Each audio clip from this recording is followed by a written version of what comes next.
Hey, ladies, welcome to episode 62. I am really excited for you to hear this interview with Dr. Elizabeth Fedrick. She's a licensed professional counselor. She owns a private practice here in Arizona.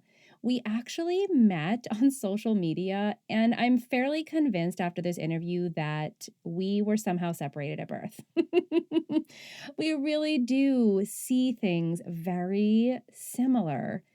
But I had her on here because I wanted to talk about the difference between therapy and life coaching. You may be in a place where you are wondering which is best for you. You may wonder what the differences and the similarities are between the two.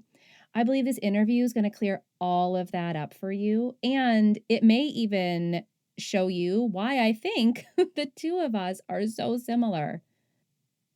All right. Let's dive into my interview with Dr. Elizabeth Fedrick of Evolve Counseling in Gilbert, Arizona.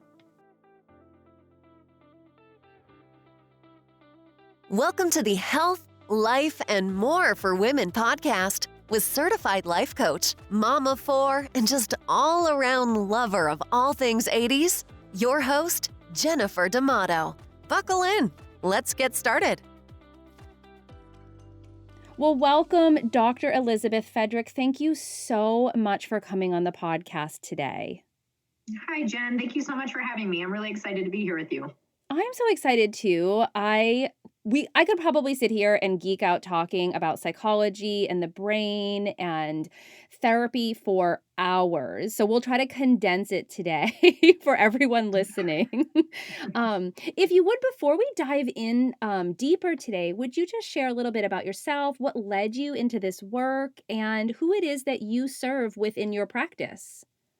Sure. Yeah. So I own a private practice in Gilbert, Arizona, Evolve Counseling, and I am a licensed professional counselor. I've been providing therapy services for close to 10 years now. And when I first got into the field, I was working primarily with children and adolescents. And what led me to the field, I actually used to do retail management, and I used to work with a lot of just young adults and teens. And it really was a lot of these conversations with really the female young adults and teens that just led me to want to help them in a different format. And just so many of the things that they were saying, just so many similar concerns and struggles, and wanting to be able to help with that. And so that was my main objective when I first got into the field, was working with really specifically female adolescents. And then it grew into children and adolescents of both genders. And then just over time, I actually now work primarily with adults, and I specialize in relationship work. And so whether I'm doing relationship work with the individual or with a couple or with a family, that is the bulk of the work that I do presently. And so needed. I love that. I love how that just naturally and organically kind of just took that shift for you into that Yes. work. Yeah. It did, because what I started, so my passion really was, and what I would always say is that I had such a heart to break the cycle. And so I really wanted to work with kids and teens to help them to see a different way of functioning, to see a different way that relationships could work, and really to get in and help to break the intergenerational traumas. And what I started to notice was that I would be doing a lot of parent-child relationship work. And so I'd be bringing the parent in quite frequently to work on, they really set the tone for the environment, and they set the tone for the parent-child relationship. And so really starting to recognize that I needed to go to the source of where a lot of the behavioral or emotional concerns were coming from for the child, and help the parent to be able to respond to it more effectively. And so as I did that, to your point, it really was this natural evolution of, okay, my goal was to set out to help with the relationships and help to break the cycle, but I just started with the wrong population. And not that, so much work can't be done with children and teens still to help with that, but the effectiveness and efficiency of seeing the behavioral changes in children once I got the parents on board and started helping them to change their behaviors and parenting styles, the outcomes were just tremendous in comparison. Mm. Wow. I am in like full agreement with that. A lot of listeners don't know, I actually have a bachelor's in science in psychology. And I worked in social work for a while. And unfortunately, my only experience with that was working with child protective services where families had already been Mm, separated.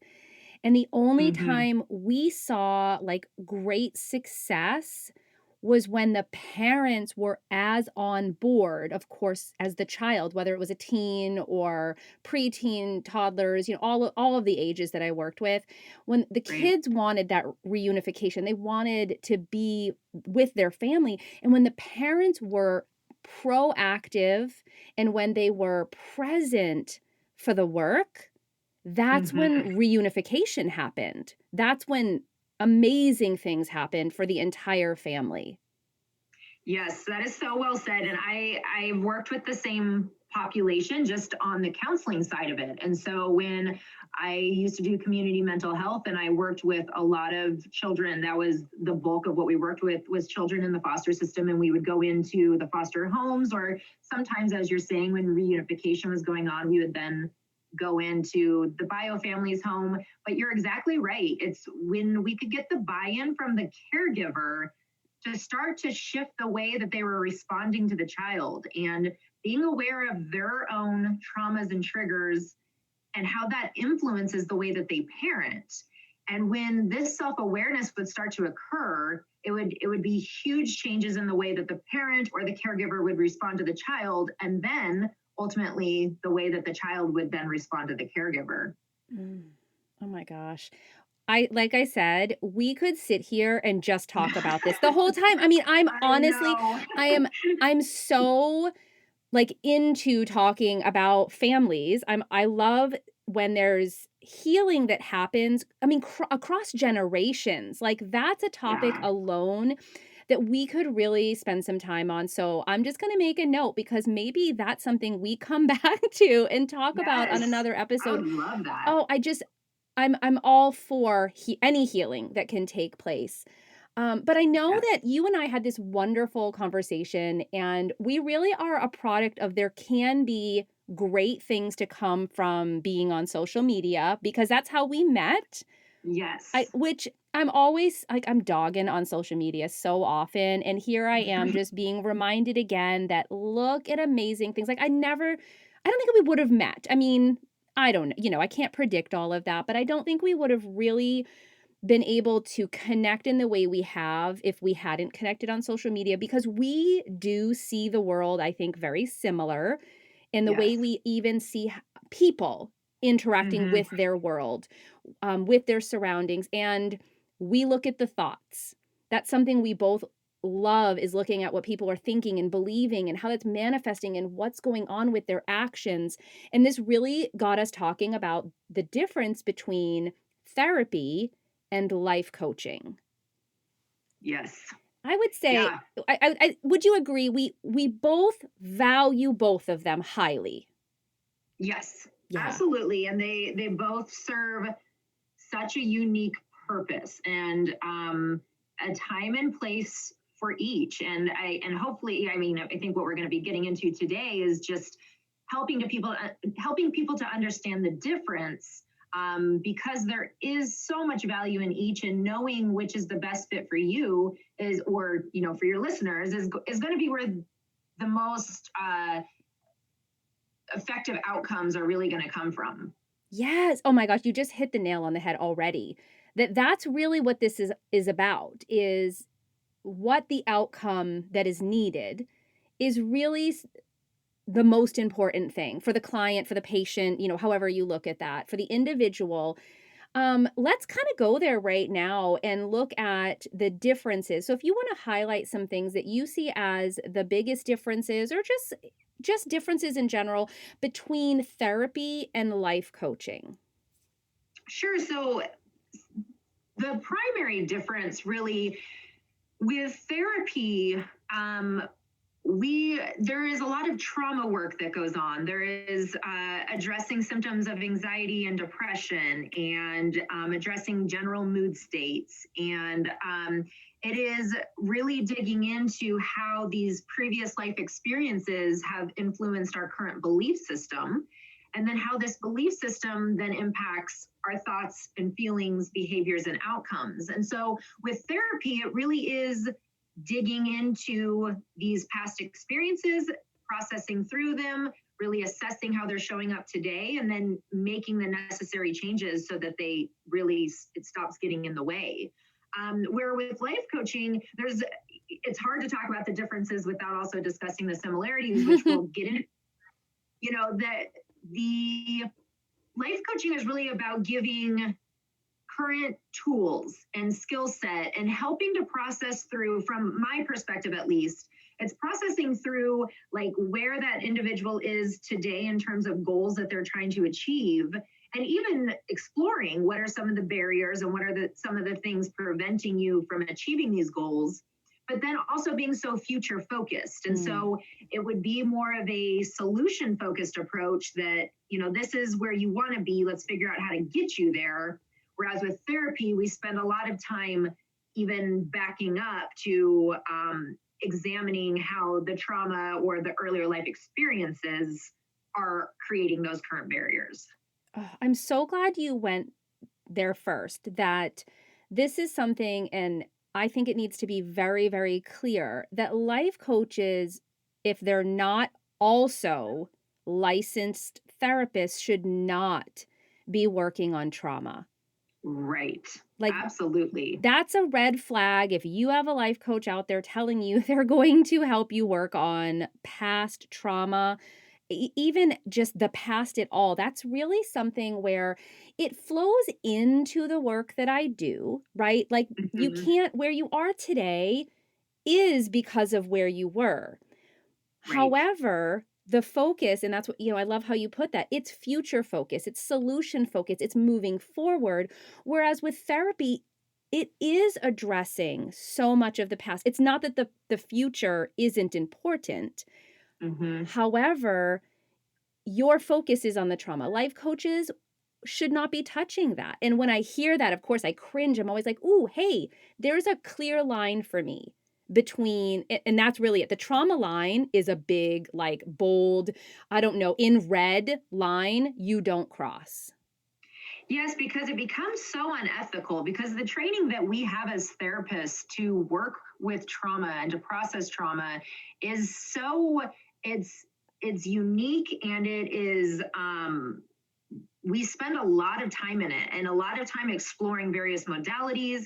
And so we can really understand how trauma shows up and how, if not treated properly, the symptoms can be exacerbated. And so when you think about somebody digging into somebody else's trauma and kind of poking around in there without the knowledge, the education, and the skill set to do so, you're really doing your client a tremendous unethical disservice at that point. And quite frankly, that is not, going back to my original point, that's not the purpose of life coaching. The purpose of life coaching is to figure out how can we achieve these goals, and how can we put you on the trajectory that you want to be on for the outcomes you're trying to achieve. Absolutely. Absolutely. When I work with clients on intuitive eating, we inevitably dive into, family food rules or their own food rules. And some of those are rooted in their childhood.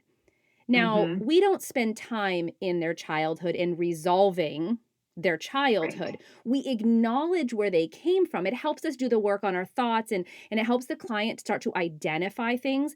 However, if it ever goes into trauma, or there seems to be something deeper there that really is going to stop them, if they're not already in therapy, because I do have a lot of clients who do work with me simultaneously.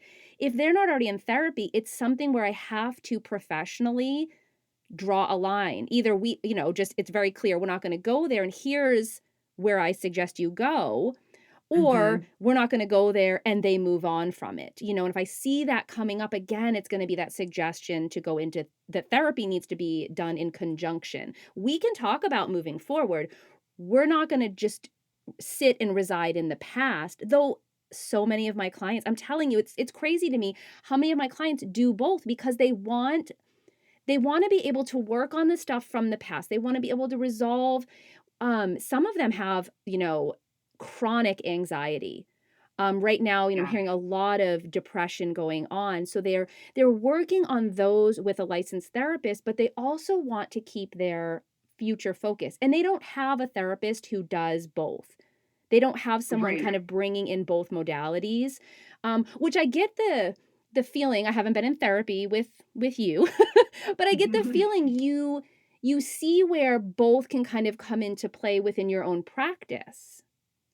Yeah, absolutely. And so part of my approach in therapy, and it really depends. I mean, it's all about meeting the client where they're at. And so if the client is coming in and we only have an hour a week or only an hour every other week, or and so we have to stay, if they're coming in for trauma or for symptoms of anxiety or depression, we really have to stay focused on that as our objective and creating a plan around that. But that doesn't mean that client doesn't also, at the same time, it's not mutually exclusive to have trauma you need to process through while also being focused on your future.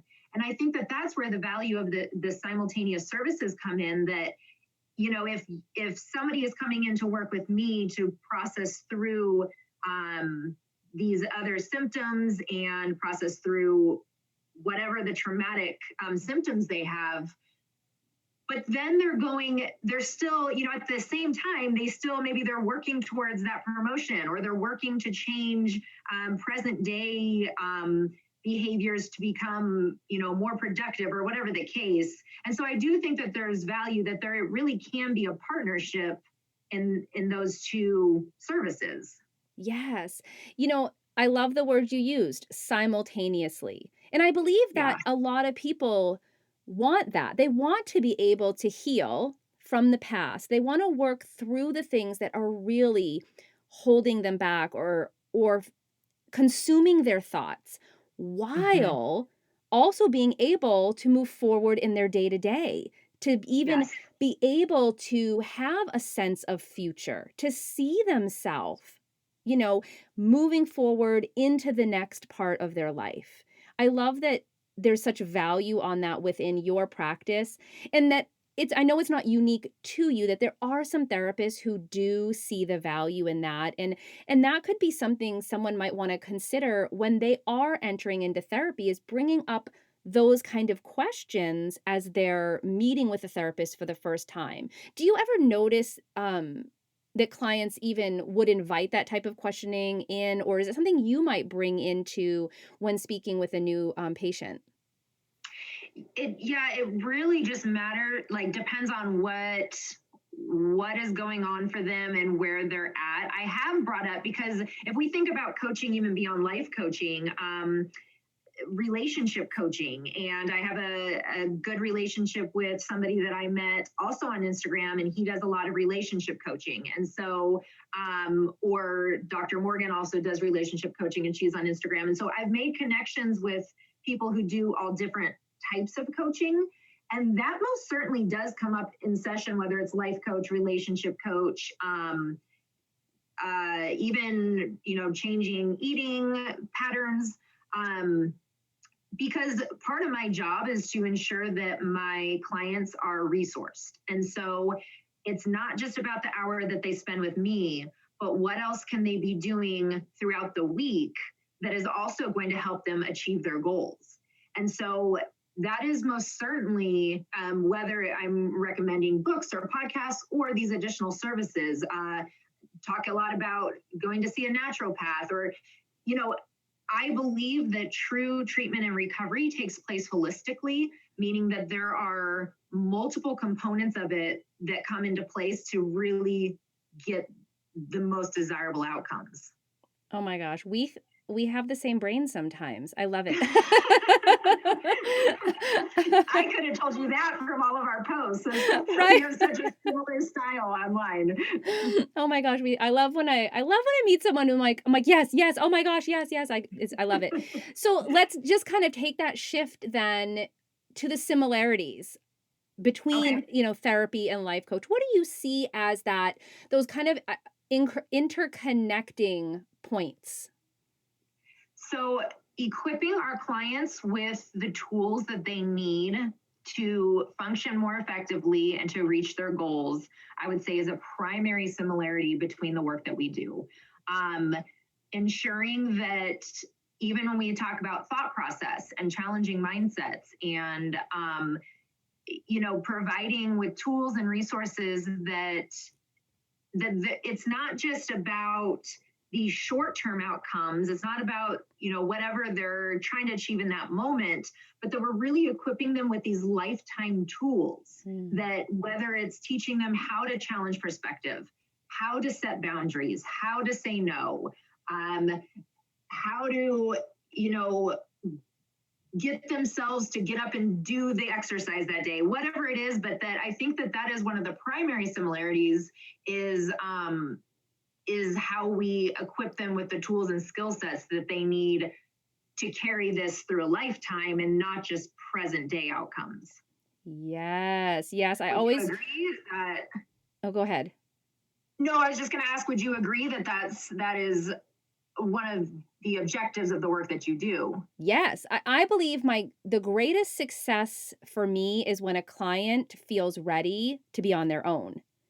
That Yes. they've been given the tools that they need, that they can even invite questions, because I feel like that's sometimes my most powerful tool is the question I ask, that Mm-hmm. they start inviting the questions in for themselves to start looking at their thought. When that inner critic or those ugly thoughts start creeping in, that they have a strategy already in place to address it. And when they say Right. to me, I feel like a completely different person and they're ready to move on, I'm always sad because I freaking love working with my clients, but I'm also Right. doing the happy dance of this is the end goal we want is they can actually do this for the rest of their life themselves. Yes, and that's what I tell clients so often when they come in or when we start to get closer to discharge. And there is of course a sadness because of the relationship that is built in the therapeutic alliance. But that is part of what I always tell them is that the purpose of therapy is not to come here for the rest of your life, especially when I was working with kids and teens and telling them like this doesn't like the purpose is not for this to be a part of your weekly routine. The purpose of coming here is that we can resolve what's going on and I can equip you to not need as much help the next time the situation comes around, that the next time this big situation happens, it doesn't feel so big because you're so much more equipped and prepared to handle it. And really that is my objective with all clients. Not that they're dependent on me, but that I can really help them learn how to do this and be prepared to handle it on their own in the future. Oh, yes. One of the big things that I hear a lot from my clients talk about negative self-talk. And when they come Yes. in, it's just this thing that's taken over. And when they're ready to move on, it's not that negative self-talk is gone because I mean, if I could find the cure to that, I'd be a billionaire, right? I mean, hello. Right. However, now they have a tool, a strategy, a way to recognize things before they ever take over. They're able to do this for themselves. And to me, that again, that's the goal. That's the end we want to see. I mean, you and I both, we probably feel that same like, oh, I love working with you because I love seeing what's happening for you. I Yes. celebrate your wins, but I'm celebrating that you actually don't need me to be the guide here or the one who shows you this path over this way. Now you're like, oh, I see it and I'm going. Like, I Yes. love To that be part. self-sufficient. Yes, Yeah. yes. Yes, And that's self-sufficient. that's such a big part of that negative mindset as well, and what I would call cognitive distortions, or distorted thinking. I have a whole list of things we could call it, but essentially that those negative beliefs that surface, a lot of times they are taunting the individual and telling them that they're not capable, they're not able to do it on their own, they're not worthy, they're not valuable. And so a big part, I'm sure, of the work for both of us is that just even overcoming a lot of those thoughts and starting to shift that mindset, can help them be that much more prepared and equipped to then reach the other goals, whatever that is, of what they're trying to achieve through therapy or through coaching. And so, yes, I agree that the mindset is such a powerful thing, and that once we can really start to address that effectively, we've won half the battle at that point. Mm, yeah, yeah, that's so good.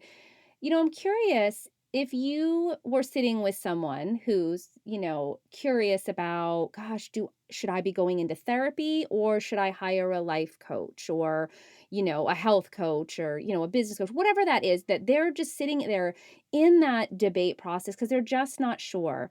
What advice or information would you give to them at that point?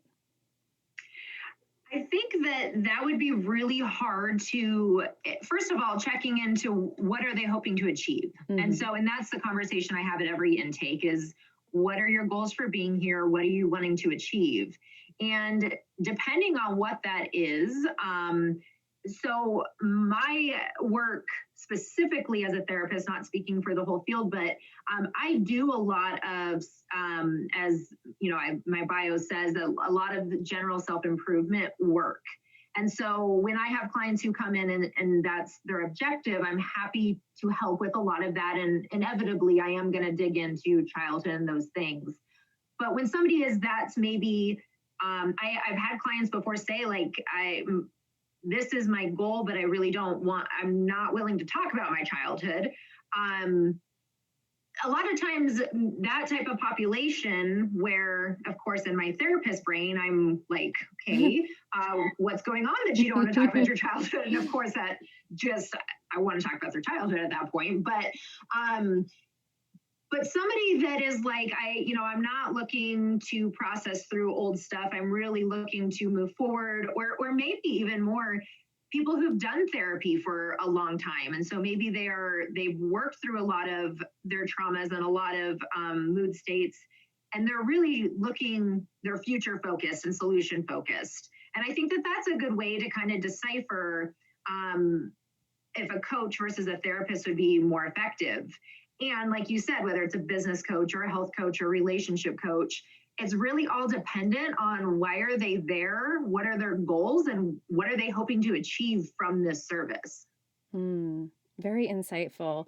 You brought up something that reminded me of a previous client that, had hired me as their intuitive eating coach, and amazing work had been done. And what actually came out of that was the need for therapy, was Ah, to actually take that step. And it wasn't a step backwards, it wasn't a mm-hmm. defeat. It actually was the thing that revealed what she needed. Yeah. Yeah. And I think that I really respect the work that you do in the sense of your awareness around, first of all, not being willing to touch trauma and the things outside of your scope, but then also the encouragement, of not saying we'll just fix it here, we'll just get your goals going, we'll get you on the right path here, but rather, like we were talking about earlier, what else can we do simultaneously? And it sounds like that's a lot of what you do with your clients, is kind of digging in to see if there are additional services that would be beneficial. Yeah, I'm actually do like a little kinda chair happy dance. That's what I'm gonna call it, a chair happy dance when I have clients who hire me and then they tell me, "Oh, and I just wanna let you know I'm also in, couples therapy," or "I'm in therapy as well," or, "I have this going on with a therapist," and I love that because I know they're getting full care for themselves. They are Right. actually so open to addressing the full scope of themselves. I love that so much. I had a client come to me just a few months ago who shared with me that her therapist was like, "Hey, what's different? Like something's different for you. You seem so much more alive and energetic, and you're showing up and sharing so much more." It was a couples therapy. And so she hadn't told the therapist that she had hired me So for she was getting all this other insight and help, and the therapist is like, "Wait a minute, what's going on here?" what's going on? And of course, I do work specifically with intuitive eating as a certified life coach, but because of what intuitive eating brings up, with our whole self, there were so many other things that she was just addressing for herself. And then it was immediately showing up in her relationship and in therapy. And again, I am such a supporter of it all. I believe there's a Yes. place for everything, and that really whatever is best for you and whatever is best for that, for the client, for the outcome, for where you want to go, that's what you need to do. It's not, you and I had this discussion. It's not a versus. It's not a one versus the other. They're Yeah, not in competition. They're actually a complement to the other. right. Right. And I think that that's a big part of the initial assessment piece is figuring out what their goals are at that time, but then also not limiting it to that. Because let's say they do, 6 months of therapy and they're still working on their therapy, but now they have more focus and motivation and improved mood states, and they have the ability to now go for the promotion or now challenge their eating habits, or whatever these things were that they were so much in crisis mode or so bogged down by the trauma symptoms or anxiety and depression that they weren't able to be future focused. And so they can really complement each other at various times of treatment as well. Yeah. And I really love when I meet someone like you who embraces the future part, and I know not all therapists, I know like you said, you can't speak for everyone. Right. And I think that's something when if you're out there and you're kind of in that debate and you're like, "Well, I want both." Those are questions you can ask your therapist. Those are things you can bring when you're deciding to enter into therapy. Like, is this something that your therapist is willing to do at the right time when they see that door open, when they see you progress in that place, that you're able to start saying, "But I also want to work on this. I want to be able to move forward," that they're open to that as well. I actually know a lot of therapists who go get certified as life coaches. They bring in both into their practice. Yes. Yes, because there is value for us. And you and I had discussed in a previous conversation about this, but that there is value in the coaching aspect of it. And that even, when I do expert guest positions for coaching programs, I'm not coming and giving, I'm sitting there with a group of people who I'm giving content to, but I'm not doing therapy with those people. I am really in that moment doing coaching. I am providing very general information and talking about tools and skill sets and challenging mindset. And so, yes, you're absolutely right that even therapists often can be put in a setting where they are doing coaching or, like you said, getting life coaching certificates. And because there is a lot of us who are very passionate about the field, and people like you and I who could sit here and talk about it all day.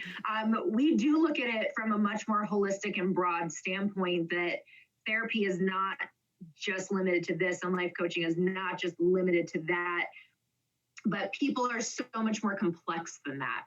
And that is what I love about psychology.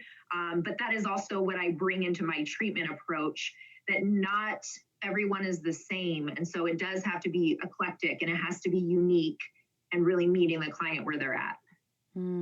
So good. Oh my gosh. I'm telling you, I'm just going to say a big thank you to the universe, to God, to Instagram for bringing us Instagram together. gods. This is so good. This is so good. And speaking of Instagram, where can people find you? I know even if they don't live locally, because to work with you, they need to live in Arizona, correct? Because that's where you're licensed. Yes, exactly. So I'm licensed in the state of Arizona, and our website for that is evolvecounselingaz.com. But on Instagram, I'm at Evolve Counseling AZ. And I like to just put out that my Instagram account, I really put thought into my posts and really try to make them thought provoking and make them beneficial for self reflection. And that is, I want people to be able to ponder, how does this apply to me, or how can I challenge myself with this just nugget of information. And so that is the purpose of my post. But then, as you know, I'm on there a lot, interacting, a lot of DMing, and just really connecting with the community. Oh, yeah, I can tell you all, this is an account to follow because it will get you thinking. I know that's how we connected, is I Yeah. kept seeing post after post and going, "First of all, who is this person? Because this person is me." And then there's some that just get me to go, I'm like, "Okay, I'm gonna read that again. Ooh, that's good. That's so good." I'm the one in your DMs giving the 100 and the clapping for every freaking thing in your story because I'm like, oh my gosh, yes, yes, say it again. Oh my gosh, this is so good. I'm that girl. But I'm going to put those links to the website if you are local. I'm going to put that in there, and then also your Instagram, because this is an account it's going to not only challenge you, but I believe there's encouragement, inspiration, and compassion that you relay within every post as well. Thank you so much. That means a lot. That's what I really strive for. So I appreciate that. All right. Before we're done here today and we wrap it up, I do have one question for every guest that I like to ask in closing. Are you ready? I am ready. Give A- it to me. All right. If you could have one superpower, what would it be? Oh boy. Uh, let's go with flying. I think flying might be a fun thing to do. I think about invisible, but then I might hear conversations that I really don't want to hear. Be a setup there. I put myself in bad positions. Mind reading again. Quite frankly, I don't want to know what everyone thinks about me, so that could not turn out well. So we'll go with flying. Now, I can tell that this is someone who works on the thoughts and brain who just answered that question because that was so good. I'm sitting here, I mean, I'm laughing, but I'm also going, oh my gosh, you're so right. I don't want to hear that. I don't want to know Yeah, what you're thinking necessarily if you haven't said it out loud. Oh my gosh, that was good. so good. Oh, and what a great note to end that on. I love it so much. I'm so grateful that you took time out of your day to just share with us on here. And for anyone listening, just that if they're in that questioning place, that this provided some clarity on maybe the direction they need to take. So thank you so much. Thank you so much for having me. I really am so grateful for our connection. Oh, same, same.